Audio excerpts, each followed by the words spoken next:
assemblée hier. Le quorum n'est pas atteint. Aujourd'hui, le secrétaire général essaie de nous faire comprendre que l'assemblée a été suspendue hier. Attention, ce n'est pas ce que les statuts prévoient. Les statuts disent que s'il n'y a pas de quorum pour une première assemblée, une autre est convoquée dans les 24 heures qui suivent. Donc ça veut dire que ces deux assemblées distinctes, elles ne sont pas les mêmes. Il a continué à insister là-dessus. Les membres de la commission électorale, connaissant les textes, décident de faire l'appel des délégués, chose que j'avais demandé.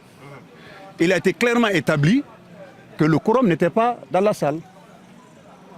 Par après, ils ont fait le constat comme quoi, effectivement, que l'Assemblée ne pouvait pas, que l'élection ne pouvait pas avoir lieu.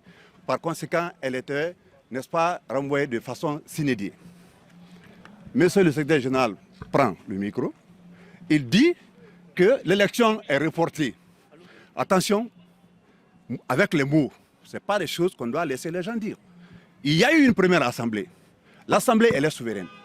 Il y a eu une seconde assemblée. Lors des deux, il n'y a jamais eu de quorum. On ne peut pas parler, n'est-ce pas, de report de l'assemblée. C'est du français, il faut faire très attention, il est très subtil.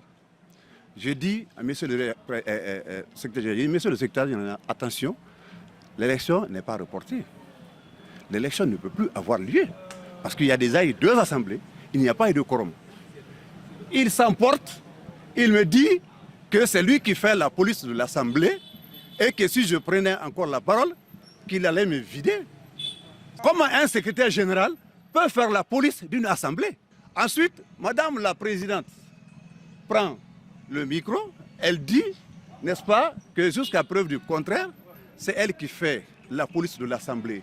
Sinon, quand c'est une Assemblée générale élective, c'est la commission électorale qui fait la police de l'Assemblée. Je le dis et j'insiste là-dessus. Mais par respect pour Madame, elle a pris le micro, elle m'a dit de quitter. J'ai quitté la salle, tranquillement, sans brocher un mot.